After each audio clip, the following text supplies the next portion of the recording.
Okay, we're going to turn to a very important topic, which is the preprocessor for the C language.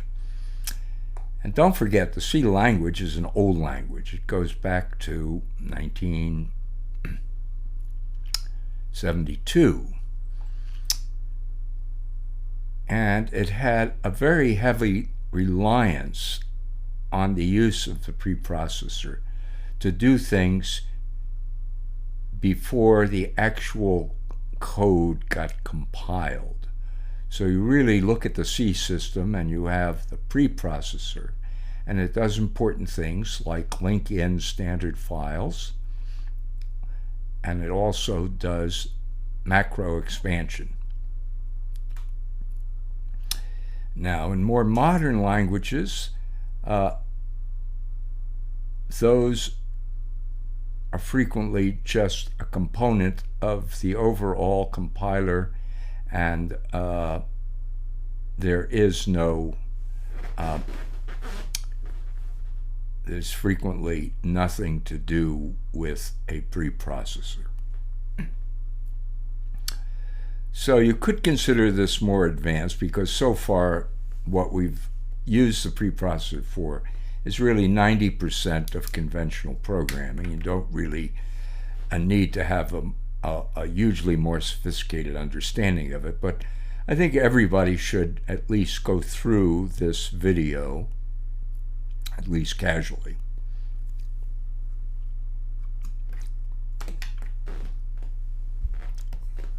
So we've sharp included things like standard IO.h. It gets us our printf and scanf, etc. We've sharp included our math.h. It gets us things like strict value, decent values of pi, the use of functions such as the find function or the square root function.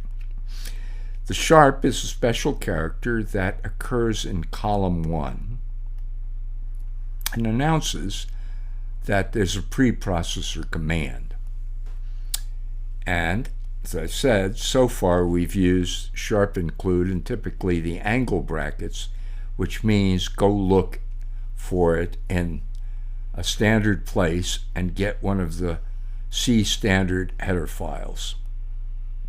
And that's very important, because anytime you use a programming language, you want to make heavy use of the library. Libraries written by professionals.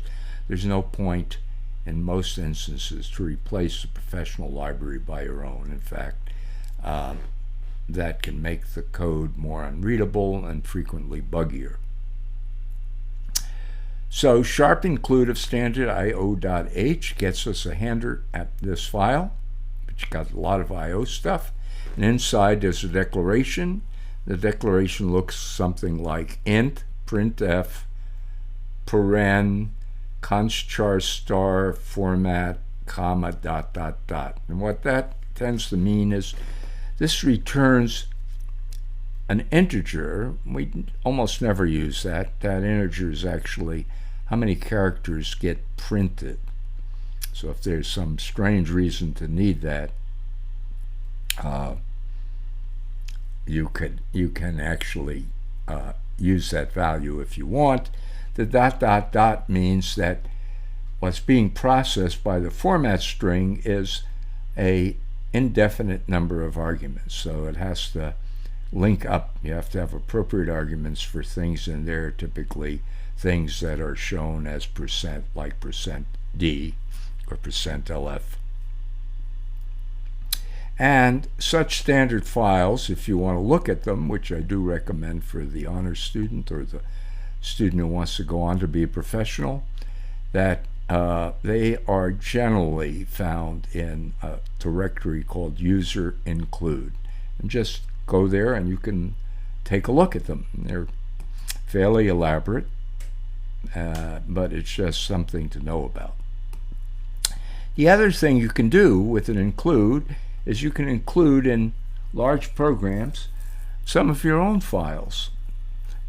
And again, typically they might be header files. Maybe you have your own standard set of compiled programs that you need for a large application. So you might have something like mycode.h, and generally it'll search for that in your local directory. Don't forget, in a system like Unix or any complicated operating system, there are what are called file path names, and things like sharp include need to know how to find the specific code you want.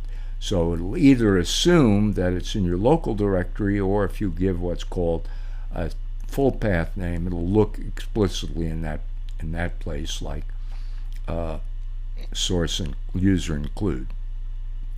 Okay, enough said. Again, that's more of your professional or honor student.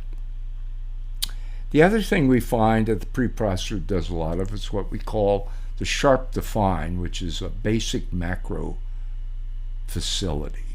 And as I said before, that's generally no longer used or much used in more modern languages like Java and C++. It's a powerful feature.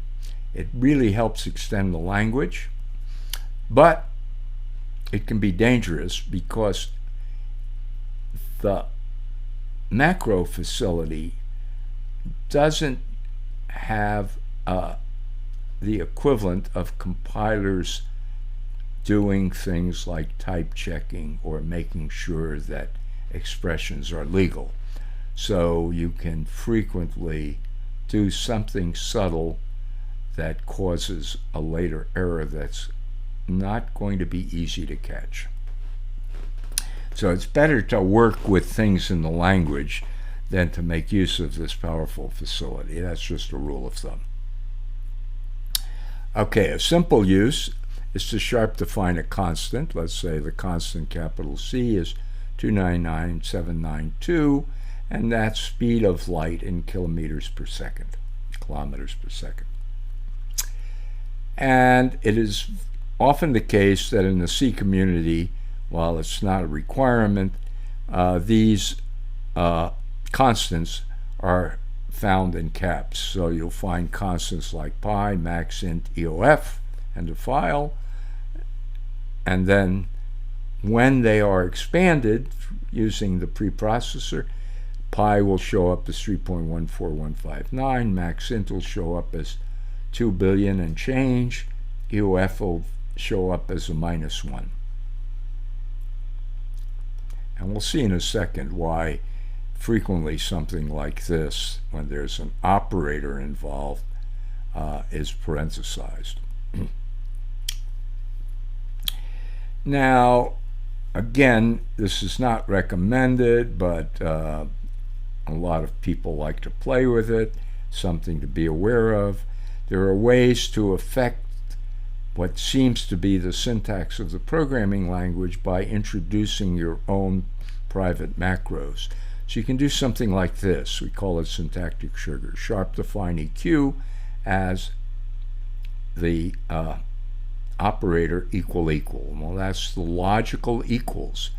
So if you see an if statement later on, A EQ B, the preprocessor will expand that to equal equal. And that will tend to avoid the mistake that almost everybody makes at some point in some program, which is to forget that it's A equal equal B and say A equal B, which is assignment, which still works, which is still an integer expression. It's not a Boolean type, so it may in fact cause a mistake that's hard to find. Okay, even more powerful than the use for syntactic sugar, and this is frequently still used, but we'll explain why again it's something that you should avoid. As I said, familiarity with section is useful, but it's for you to understand other people's code or code from an earlier time, somewhat still in use, but you can do something like sharp define SQ and then have a parameter. So you'd have an identifier here. And then what this is gets expanded to, and here we see paren x star paren x x x paren. And these x's are going to be what are explicitly expanded.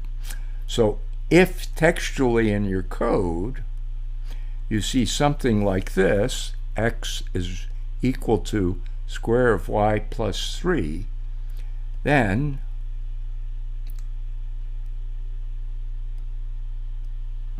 its replacement